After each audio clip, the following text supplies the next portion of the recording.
Hi, and welcome to the second day of Inside Out 2023. I'm very happy to welcome you all today here because I think, as a mother in STEM myself, this is a very important conversation to have for women who are either planning to become mothers or are already mothers in STEM. And this event, Inside Out, actually provides an opportunity for women in natural and technical sciences to meet each other. Well, this is an online event, but still to see each other, connect with each other, and inspire each other throughout organizational boundaries and in different career stages. So today, my name is Nikita Sajeev, and I actually work as a knowledge transfer officer at Wageningen University and Research. But before that, I also did a PhD in plant biotechnology and a short postdoc, after which I realized I wanted to do an adjacent field in sciences. But as a mother in STEM and also actually having been an expat, I know and I can relate to the specific challenges that women in STEM, especially mothers in STEM, face in our academic system. Apart from the gender biases and stereotypes that already exist for women in STEM, mothers often face additional stereotypes. For instance, are we committed enough, or do we have enough focus to give at work? And for expat women, it can be also, do we have enough help from family around? Are there cultural differences in raising a child here versus at home? So this is what we want to talk about today. What are the challenges? Bring some awareness. How can we support each other? But every journey is unique. Every mother is unique. And what is work-life balance for each person is a different answer. But what I hope today is that we can learn from some fantastic mothers who are here. What did they do and what we can learn from that? Today we will have plenty of room to ask questions in the keynotes, where the chat.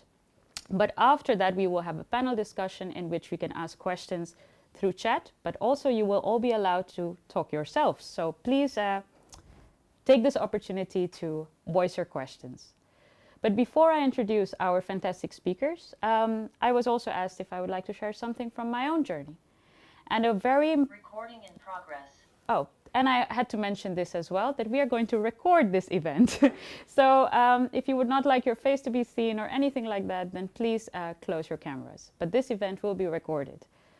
And if I come back to my own story, I think that what I often hear with younger academics is, what is the best time, the ideal time, if there is a time in general that we can plan, which you can never plan, but what would be the ideal time to have a child in an academic career?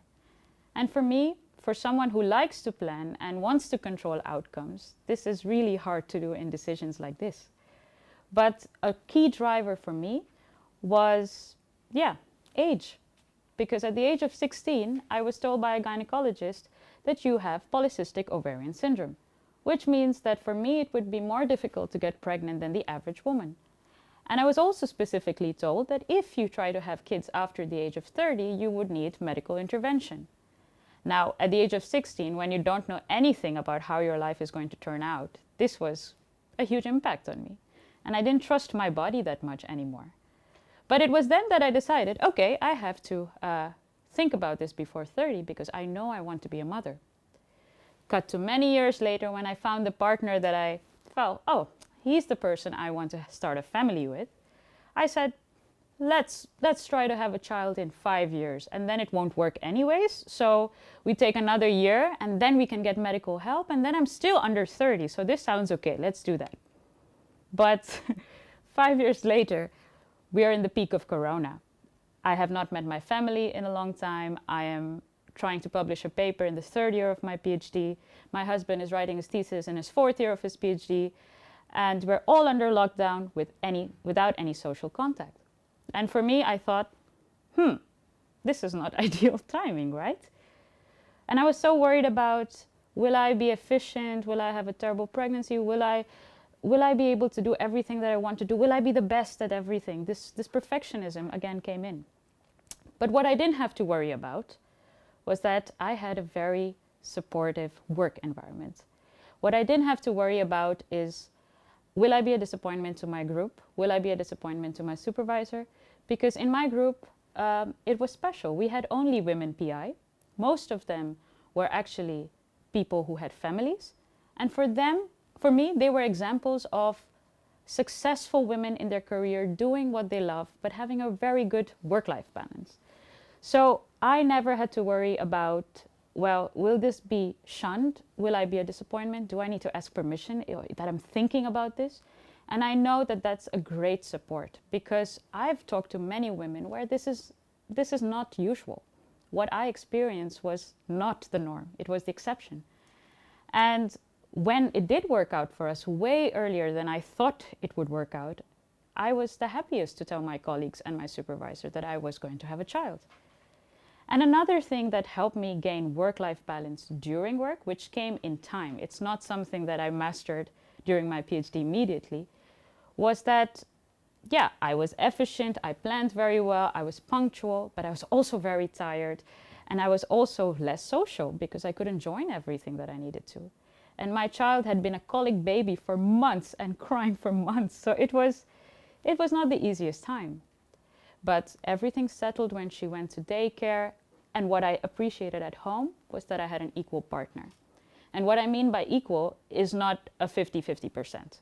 That rarely happens. It means that when I had the energy to only give 20% at home and energy time, my partner gave the rest of the 80%. And that's also vice versa. We both had demanding careers, but we could always pitch in if one could not do more.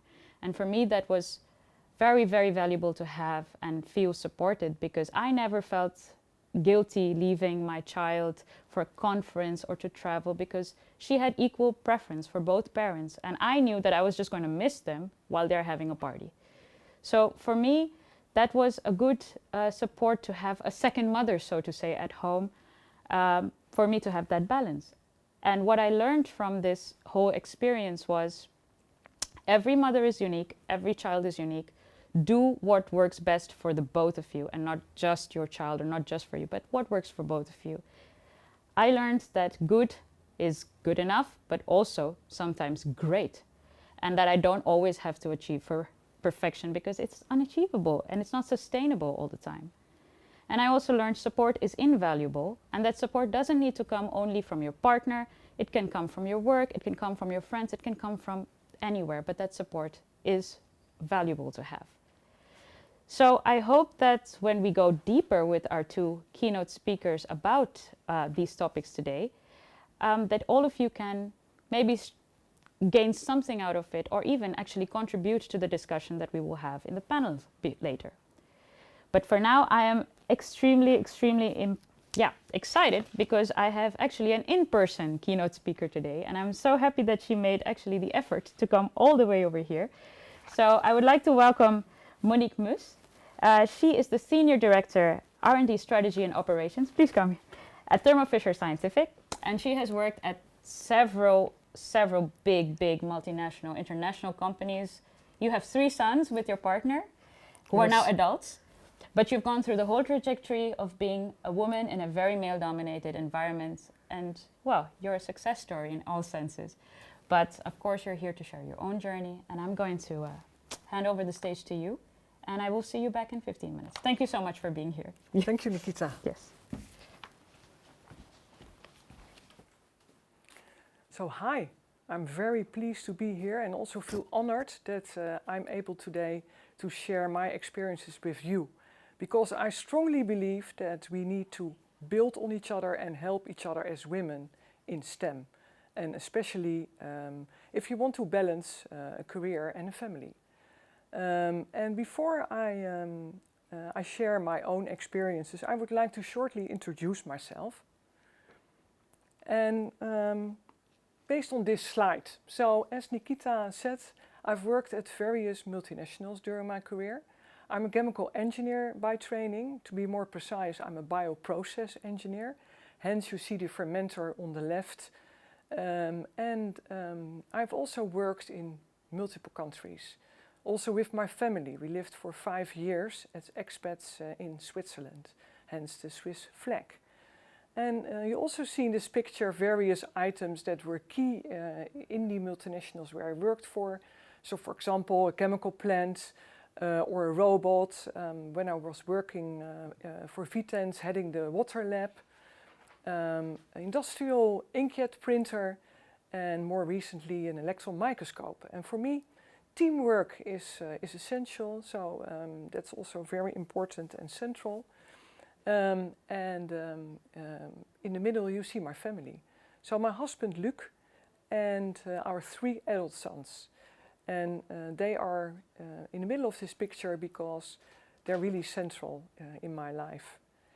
In the free time that I have, I like to do sports with friends and also enjoy the good things in life together with friends and family. First, a short word about the company I currently work for. I joined Thermo Scientific about 2 years ago, and I made a deliberate choice to go working there. It's about the mission. That's very important. I want to contribute to, speed up the transitions that the world is facing. And I can do that very well at Thermo Scientific. It's a huge company. It's not very known in the Netherlands.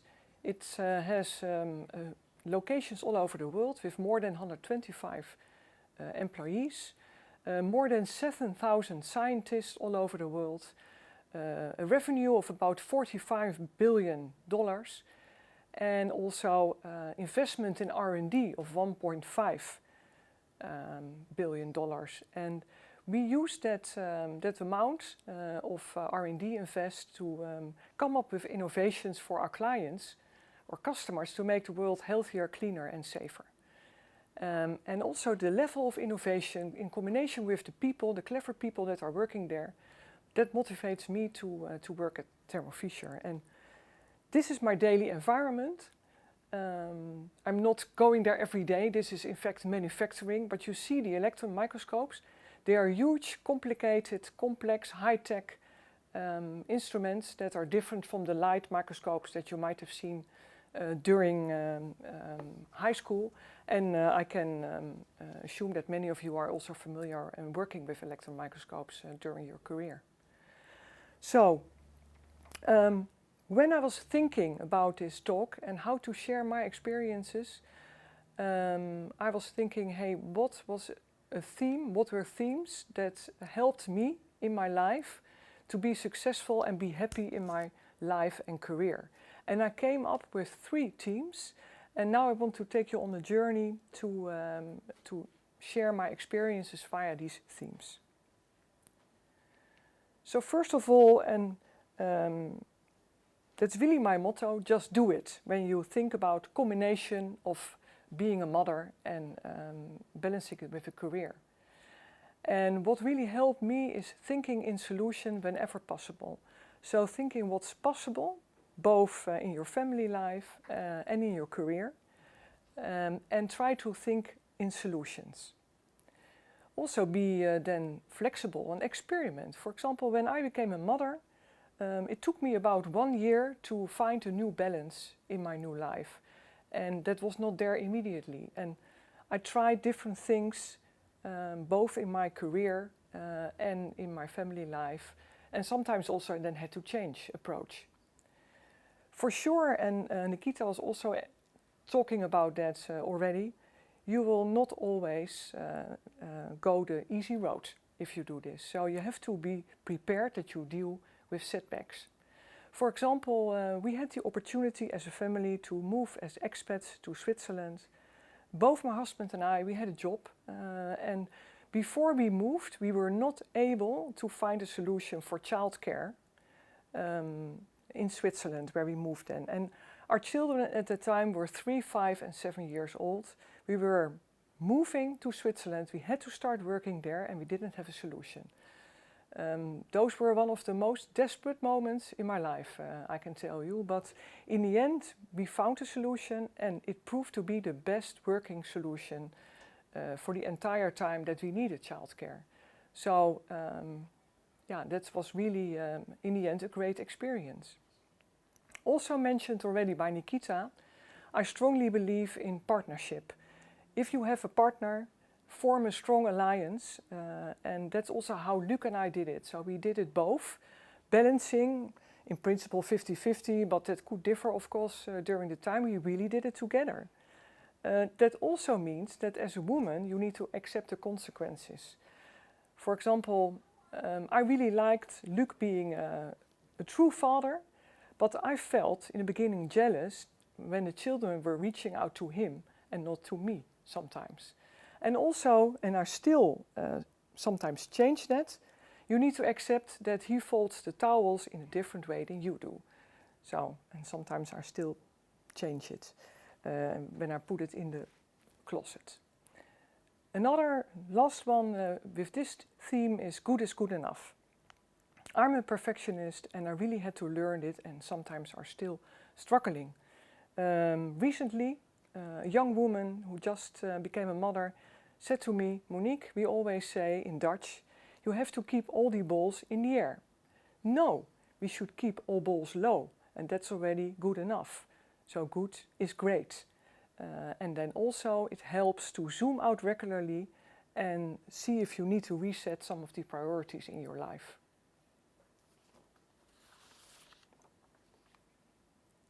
Let me move to the next theme. Hold on to your dreams. I'm a strong believer that during your life, and that's both in your career or your private life, family life, you should strive to make your dreams come true and trust your gut feeling in that.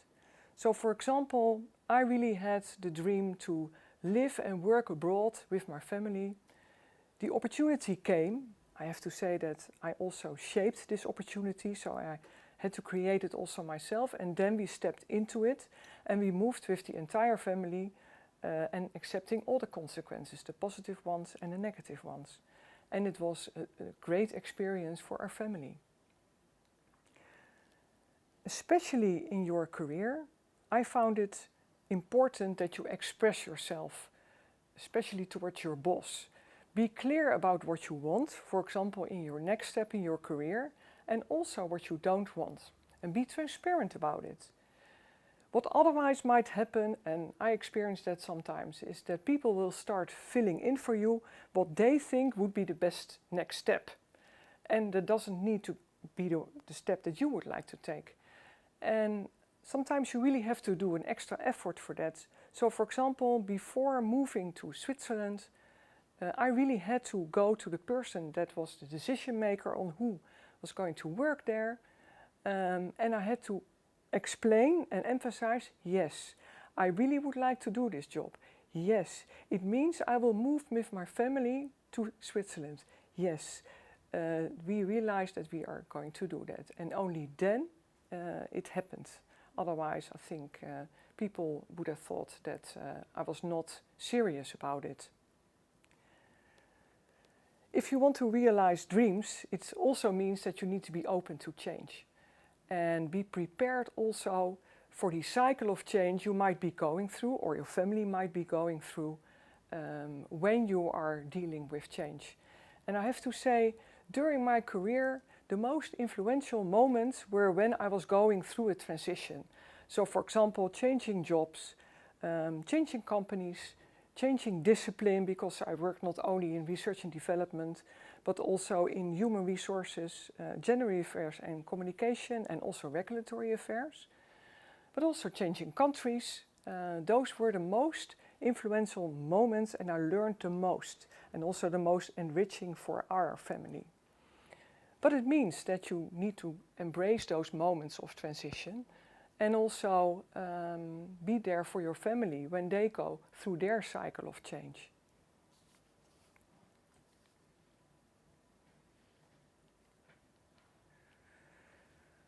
The last one is inspire others. And I'm sure that many of you are already a leader of a team or you will become a leader of a team and you have a responsibility there. So to ensure that we further build on diversity, you can play a role in building diversity, what I call diversity of minds, on your teams. So I strongly believe that diversity of minds help to improve the results that are achieved by a team or organization. And as a leader you can truly influence that. Also, use your energy in a positive way. So do not complain, but use this energy to help others. And I mean men and women to advance their career. And when I started my career, I really had held a lot of inspiration out of especially female role models. And you can do the same. So be there for others, encourage them, support them, and help them to advance through their career. But also you can help them with sharing experiences. How are you balancing career and family? And also do not underestimate that you are a role model for your kids. So when I was preparing for this talk, I thought, okay, I can share my own experiences, but I would be curious how my sons are thinking about this. And of course we have talked about it and they have given their feedback already during the years. But now I explicitly asked them, hey, how did you experience, how did I balance my family life and career? And I asked all three of them, and they are quite different, and their answers were in similar direction. They said, well, you should not overestimate your role as parent. You don't need to be there all the time. And so I found that a very interesting feedback. And the other thing that they said is, whenever it was needed, you were there for us. And that really, I cherish this feedback in my heart, because in the end it's not only about how we experience as parents, but also how your kids experience it and what they take as a sort of example behavior into their life.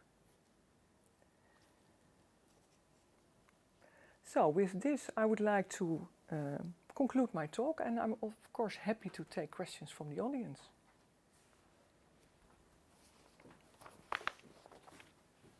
Well, thank you very much, Monique, for this really nice talk, and also actually sharing really personal bits from your life. And I think it's great that you asked your kids for feedback on this, on your journey as a mother. So we actually have some questions in the chat. The first question to you is, did you have a female role model who was diverse and inclusive very early in your career, who you kind of looked up to, or you felt like represented you? I had one female friend who is 5 years elder than me, and I was inspired by her, especially how she combined having a child with a career. Okay, okay. And do you think that women can really have it all? Or do you think that, well, not at the same time? That's an interesting question. I'm more a believer of the first one. Okay. Yeah, I think women can have it all. Okay, and it is possible, but you have to do it in a way that is sustainable. Because as you said, that you can have it all, but you don't have to be 100% in everything at the same time. And that you have to, Yeah, but then I think the 100%, that should not be the goal itself. No. Also, if you want to have it all. Yes, so that's the, okay. Yeah. Okay. Looking back at your journey, would you change anything, or would you do exactly everything like you did it? That's also an interesting question. There are not a lot of things that I would do differently. I have to say that because you also talked about that, what was the good moment to have children. Yeah. I think looking back, I would perhaps have started earlier. Okay. Yeah. Okay. So just thinking about kids and having them earlier, or just starting the process earlier. Starting the process earlier, and also, and that was also due to age. So when we started, and we were lucky, so we got 3 kids in 4.5 years. Oh, okay, that was another question I had. And that's really nice, because the family, they will grow up together. Yeah. But then, for example, they also leave the house together. Yeah. So and then you have the empty nest. So we have suffered pretty much from the empty nest recently. Yeah. Okay. Yeah. And I have a last question here. Are there fewest structural barriers for caregivers in industry compared to academia? This is a question from the audience. Yeah, there could be, because in industry you don't have, for example, the grants theme, but nevertheless, when you are away on pregnancy leave, the company will further develop, a lot of things will happen, so you have to make sure that you will keep up with that. And also there's perhaps more international travel at a multinational. Yes. That's really also something we dealt with together, because we both had international careers. But I think other than that, there might be different barriers, but I cannot really argue that there are more. A follow-up on that. You mentioned that you moved countries. That was a dream. What were the ages of your children when you made this move? Just for women who are thinking of, what would be a nice time to have the sabbatical kind of thing. And did your kids have to leave behind friends, or have to, adjust to making new friends and a new system, language, whatever? We left the Netherlands when they were 3, 5 and 7 years old. Okay. So that was a relatively easy age. Okay. They went to international school, which is really a great experience. Such a school is really directed towards inclusion. So they made new friends very easily. Okay. And I saw also with other parents that you can also do it with elder children. Yes. Or older children, but there will be different challenges there. Okay. Well, thank you, Monique. There will be more time for Monique and asking her questions, because she'll be part of the panel discussion as well. But for now, I'd like to thank you, and I see you back. And we will move on to our next keynote speaker. Thank you for being here. Okay.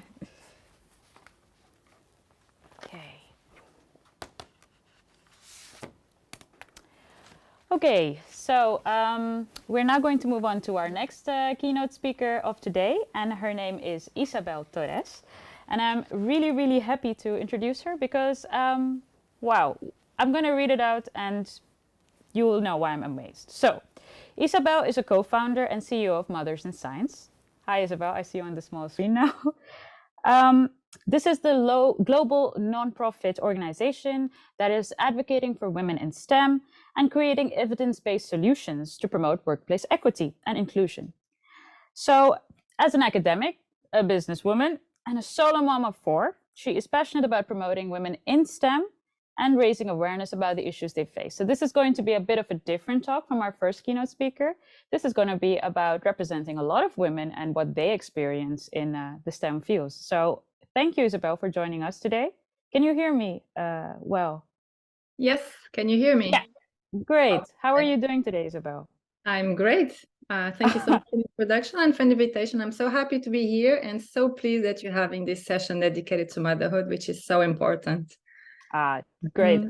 Just to break the ice, Isabel, could you tell us the ages of your kids? So I have twins, a boy and a girl, who are 15, so teenagers. That's quite of a challenge. I have an 11-year-old boy and an 8-year-old boy. So 3 boys and a girl. Oh my God. Okay. Well, great icebreaker. Well, I'm going to leave you to your story, and I will see you back in 15 minutes. Well, good luck for your talk, Isabel. Thank you so much. I'll just share a screen.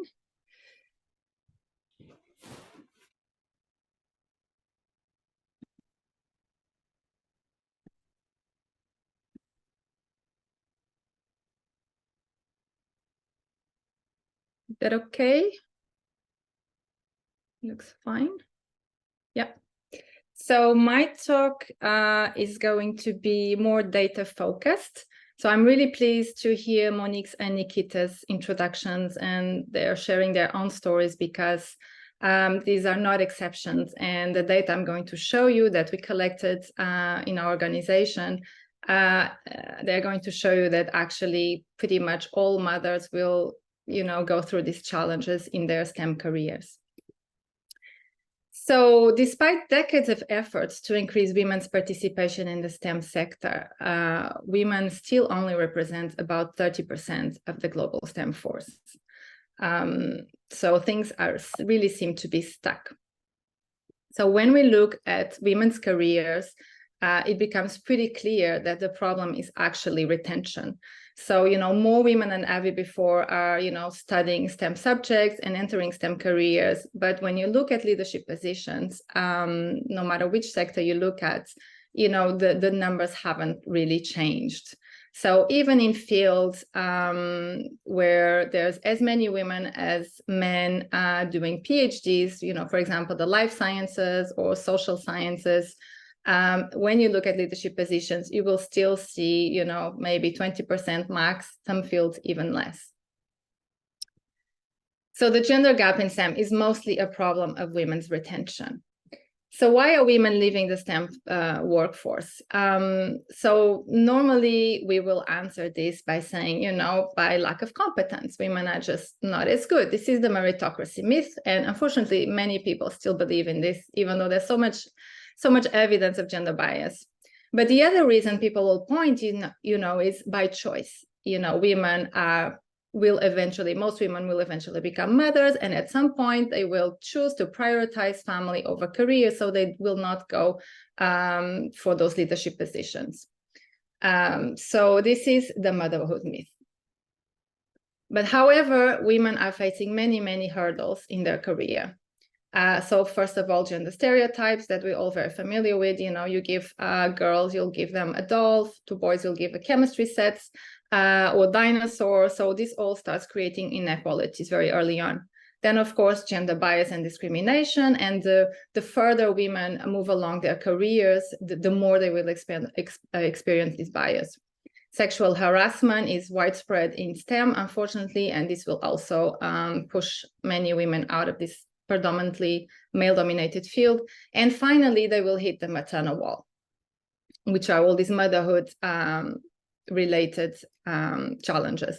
And in addition, you might have, intersectionality. So if you have other identities, you will experience other biases, have racial biases, ageism, religion, disability, sexual orientation. So the more a woman in STEM will have these different identities, the more challenges she will face. So what is the maternal wall? Also called motherhood penalty. So again, like Nikita mentioned, in addition to all these challenges for being a woman, mothers will have additional barriers. And this can be many, many, many different ones. And I'm going to speak in more detail about this later. But, lack of childcare. If there's no spaces in the nursery where you're going to put your children, and because of gender roles, mothers are typically the primary carer. Mothers will stay home looking after the kids, or they will be the mothers picking up the kids from the nursery or from school when they're sick. Unequal parental leaves. So, of course, moms need time to recover from birth and pregnancy. However, there is no reason why fathers shouldn't stay home looking after the babies as well, and not helping the mom, sharing the duties with the mom. So unequal parental leaves really create huge inequalities in the workplace. Salary penalties. Mothers are the demography that has the lowest salaries, even when compared to other moms, to other women. Bias and discrimination. So maternity and pregnancy bias are actually the strongest form of gender bias. So throughout a woman's life, it will be after having children that she will experience the most bias. An inflexible work culture. We're still living in have this work culture where of the ideal worker, where you're supposed to be present 100% of the time. And of course, that's incompatible with having a career, with having a family, or if you're a caregiver, any personal responsibility. And of course, COVID gave a lot of visibility to the fact that women are still doing most of the childcare, most of the domestic chores at home, and this, of course, will create inequalities as well. So all of this is part of the maternal wall. So why don't we speak more about this? Why has it been that it's only in the last few years since COVID that we start talking about this? For one reason is fear of penalties, because implicitly, we know that if we speak about our struggles related to, childcare at workplace, it will be used against us. Okay, so we somehow know implicitly of this maternity bias.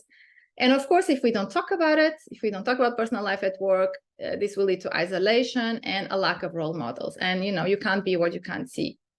Of course, lack of awareness of structural barriers. So most of the time, moms will just blame themselves and everyone else will blame the moms if they don't succeed at work, when in fact they are, hitting the wall and facing the structural barriers. And normalization of gender norms. For example, parental leave is a good example. It is completely normalized that fathers go straight back to work after children are born, after the baby is born, and moms will stay for months at home. And this is not normal in our day and age. So if we don't have awareness of these barriers, assumptions that motherhood is not compatible with career and leadership will be perpetuated and no effective solutions are developed. And this is why we are stuck with a gender gap. So what happens is that everything goes well, your career is going out well, you have babies, and you kind of start to feel that things are getting stuck, and you don't really know what's happening. And that's because maternal wall is invisible. These barriers are invisible. So you start encountering problems. And the first thing, because these barriers are invisible, moms will blame themselves. Oh, I'm tired, I'm not producing enough, I'm not as productive, da, da, da. And everyone else, because of maternity bias, will blame the mom as well. Oh, she had babies now, she's not competent anymore, she's not present enough. So what will moms do? They will do more. I'm not doing enough, so they will do more. I'll take extra projects. I'll try to be a better mom. A lot of self-improvement, self-sacrifice, but we'll keep hitting the maternal wall because the structural barriers are the problem. So moms go round and round in circles in this vicious cycle, always hitting the maternal wall unknowingly until they burn out. And this is why moms had so much mental health problems. This is why moms suffer more from burnout. And this is when they will face the choice of career versus family, because, it is just too much. But fathers are not having to make this choice. Funnily enough, they also have children. So this personal choice really hides the structural and societal barriers that are forcing women to put career second. So is the maternal wall causing the STEM leaky pipeline? So what's happening in STEM? So the data was basically not there. There was very little data. And in our organization, we really knew that we need to collect the data if we want to persuade the leaders and policymakers to change the system. So we conducted a global survey. We have in partnership with other organizations who help us distribute to really see what's the situation. We had about 9,000 respondents from 128 countries, but we had 5 countries overrepresented, which is great because these countries have very different family policies, for example, parental leave. So we can really compare the influence policy and culture has on mothers' choices. So the first finding is that we found that around 34% of mothers globally leave full-time STEM employment after having children. So this is really where the deep, when you see the scissors graph, this is really when women start leaving. However, there's big differences between countries. So let's dig into the data. I don't know if you can see my arrow, hope so. So here you can see, for example, Australia, these are the leavers, has 65% of women, of moms leaving full-time employment, and you compare with the fathers here in green, huge difference. It's very obvious. However, we can see that a lot of these moms here in orange are working part-time. And again, huge differences between countries. Look in the US, very few moms work part-time compared to Australia, Germany, and United Kingdom because they can't. There's no family policies, they just can't. So this is the first conclusion. We know that societal norms and national family policies will influence women's careers and personal choices. The other interesting thing is that in the countries where there's not such good policies, shorter maternity leaves, part-time is not so encouraged, they actually have the best, sorry, this is a mistake, the best retention rates, okay? So it seems that these policies are good. Obviously, we need to improve work-life balance, but the problem is because they are taken mostly by moms, they actually increase inequalities and they push moms out. So something to think about. So what happens to scientific production? So this is the first myth I hope to debunk with the data. So a lot of moms will say, oh, I have the babies, I publish less, so that's the problem. So we looked at scientific production. So this is just academia data. We are looking into how many papers mothers, fathers, and childless women and men are publishing throughout their career. So this is accumulated. So this last time point is about 12 years after PhD, 0 is PhD. This is the total number of papers published in their career. The first thing we notice that women and men without children are published roughly the same, okay? So women are as productive as men, okay? Let's just put that out of the way because a lot of people like to claim the opposite. The second thing we see is that mothers actually produce more than childless people. So let's break myth number 2, which is mothers are producing less than childless people. And there's at least 2 of the smaller studies just based in the US that show the same. Mothers are publishing more than childless people. And finally, we see that fathers are producing the most. You know, for example, physical sciences, they're producing 45% more than mothers. And we need to understand why we have these differences. So how does this reflect in terms of leadership? Okay, because we know we need to publish to, you know, become full professors, to progress in the career. So how does this reflect into numbers? So we look at our sample, we looked at people over 40 to give them time to reach the leadership positions. The first finding is that women and men without children secure leadership positions at roughly the same rate. So these are full professors, group leaders, and so on. Actually, in our sample, there was more women leaders than men. However, when we compare mothers and fathers, there's roughly 10% more fathers being leaders, and this difference is significant. And there's also fewer mothers than childless women or men reaching leadership position. So here the problem is not gender, it's really mother. It's not parenthood, because fathers are doing pretty well. They are doing even better than men without children. The problem really is motherhood. There's something with motherhood. It's not related to publications because we know mothers publish more than childless people. It's something with motherhood that is pushing them out of their career. So we found that mothers have a 21% lower probability of holding a leadership position than fathers.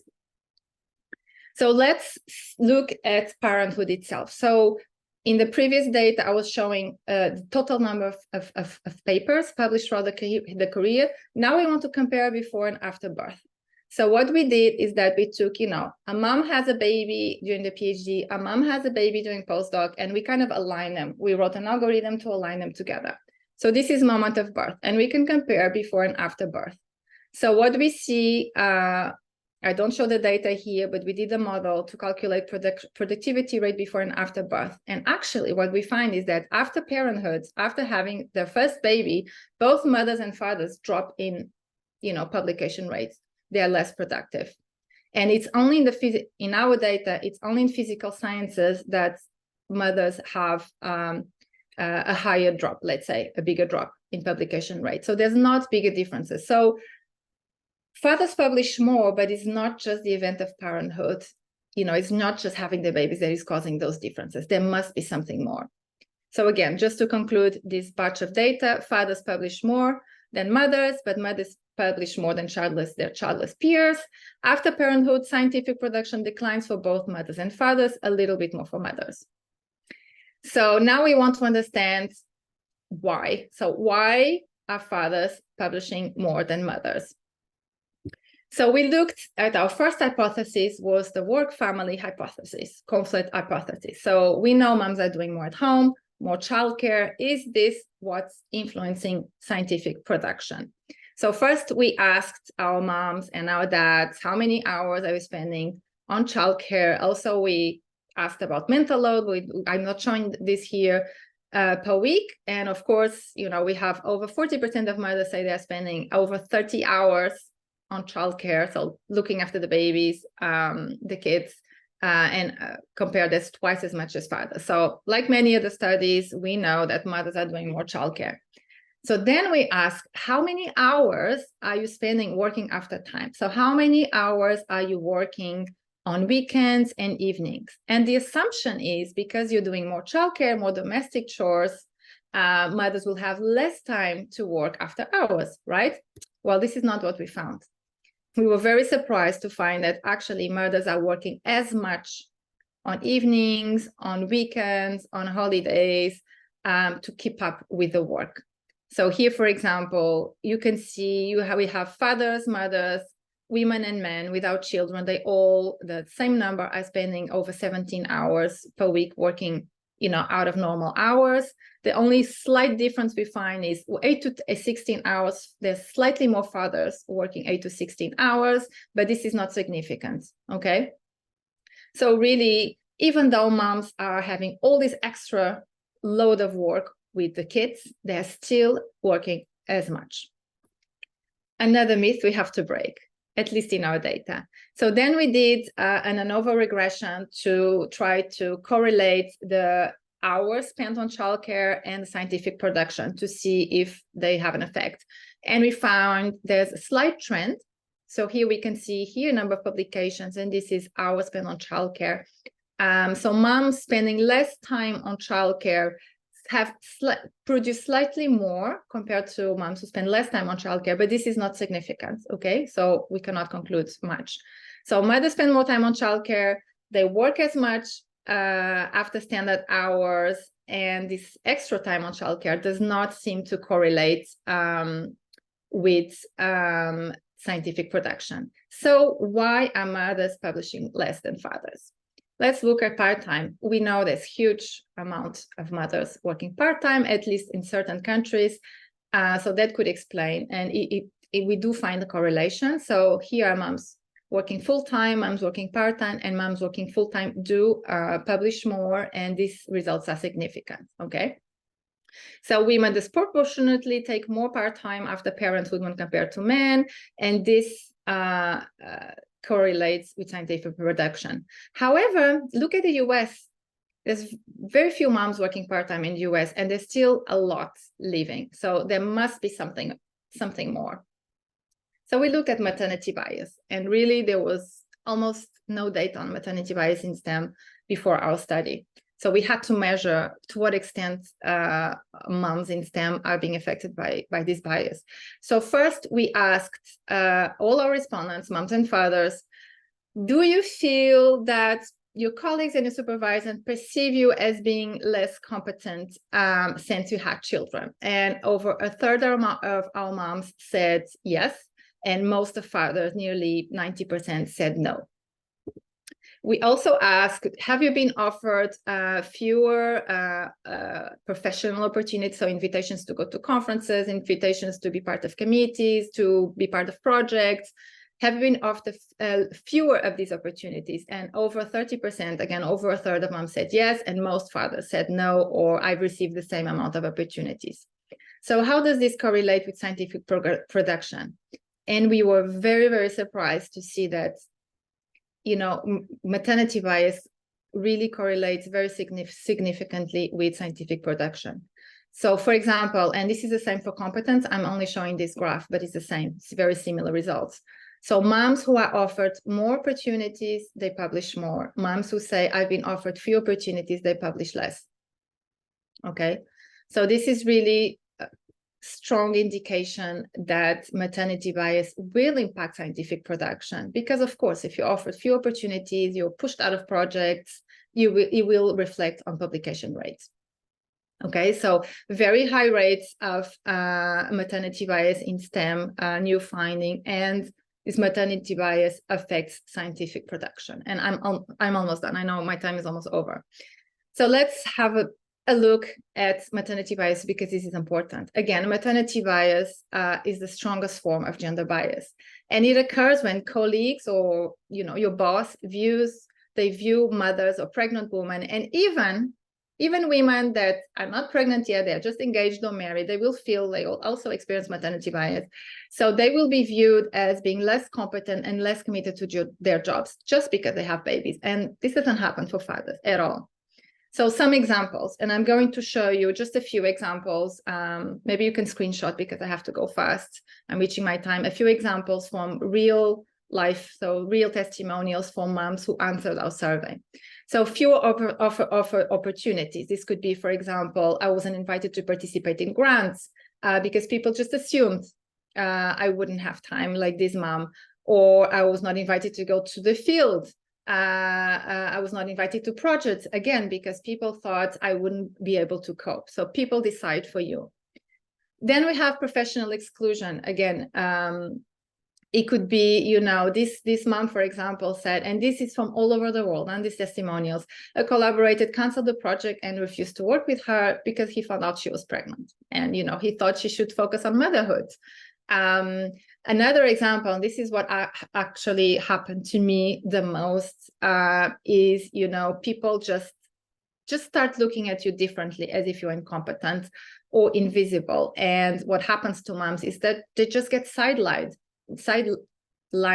at work. You know, they're not the priority anymore. They just become, I don't know, people don't take them seriously anymore. And this is what I felt. Promotion and hired. Mothers are less likely to be promoted and hired. So this mom says she was passed for promotion because people thought she wouldn't cope because she was a single mother. And this one says her boss told her directly if she had mentioned she had kids in her CV, he would never have hired. So, and there are studies who show this. If you mention maternity leave or you mention your kids in the CV, women are less likely to be hired. This has been shown in studies. Demotions and firing. So happens a lot, especially when moms take long maternity leave. They come back and they've been, you know, removed responsibilities. They've been shuffled roles. This one, she was no longer in charge of her facility, or moms who are fired when they announced their pregnancy or during maternity leave. We had quite a few of those as well in our study. And flexibility bias, which is hugely important, especially we know there's very high rates of moms taking part-time work, and now with remote work also leads to flexibility bias. So it means it's again this idea that if you're not present, you're not productive. So people don't look at how productive you are; they look at if you're present or not. This is the way our work culture works, unfortunately. So this one says on the grant review, they actually wrote in the grant review that even though the science was great, the project was great, the fact that this mom was working part-time, they took it as evidence of lack of commitment to her career, so she didn't get the grant. We have a few of these ones in grants. And this one says, people just didn't take me seriously because I work part-time, and the boss told her directly she was not a priority because she should be at home with her kids. Just some examples. So why does motherhood affect career progression? Just to sum up, and I'll be done in two slides. So one thing is this absence, okay? And this absence is due to gender roles. It's about just 30 seconds for you to finish up. Sorry, I'm running out of time. So you have 30 seconds. Okay. So I'll jump this. So I'm just going to give you some advice, you know, taking all this data together, what can you do? Because we need systemic change for sure. All of these problems are mostly structural, but, you know, until our STEM system changes, which might take a while, you have to be prepared to navigate your career. So speak up and ask for change. So now that you know a few examples of the sort of challenge you will encounter or you have encountered, you have to really speak up and be prepared to talk to people and really challenge them and ask for change when needed. You know, it has been mentioned here by Monique and Nikita, it's absolutely fundamental to have an equal partner. And equal means not someone who is great and helps a lot, but really equal, sharing childcare, sharing parental leave equally if it's possible in your country, sharing part-time equally, and, you know, plan your absence periods with your supervisor. So your supervisor is well aware that you plan to come back and you're not going anywhere. Educate yourself and check your own biases. Check our website, Mothers in Science. We have a lot of resources. We have many testimonials from moms. So it's really important that you check your own biases and your choices and see all these influences. And raise awareness and support other women it's extremely important that we support one another, and then all women and mothers are aware of these challenges. And if you're a leader, lead with empathy and set the example. Help lift other moms and dads, because they also have some challenges. Together we can make change. And if you like our work, please support us. We are a nonprofit organization, so we need everyone's support. Thank you very much. Thank you, Isabel. That was.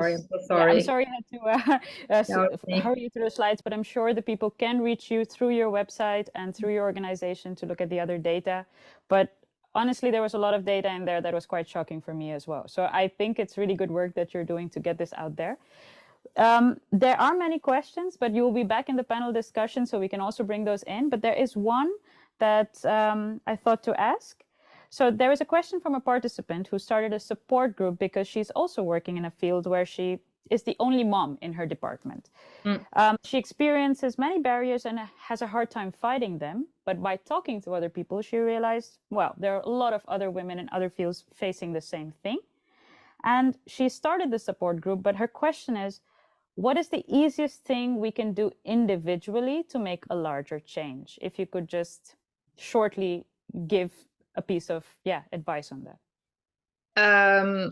You can support our organization because we are really working very hard to, and we are the only organization doing this at the moment. We really are trying to encourage other organizations to focus more on motherhood and these challenges.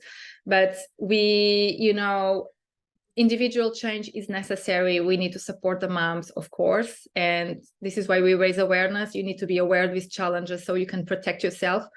But, we need systemic change. Yes. And we need the data so we can really go and show the policymakers the data is here, you have to do something about it. Yes. So we are, there's other people doing research. We are really just focused on this, and we are taking the research, we are creating guidelines and policies. We already published an action plan for funding agencies, and we're really pushing for systemic change. So I think what you can do as individuals is raise awareness. Your group is amazing. Have these conversations. Moms we are so scared of having these conversations because we know we will be penalized for bringing up issues. But we are, many of us, if everyone gets together, things do change, and we are changing things, and things are improving. And these past years, there's been already so much change. People are talking about it. So, keep talking about it, keep challenging people, bringing up these issues, spread our website. We have lots of resources. We are creating more resources. And we spread awareness and support organizations like ours. Great.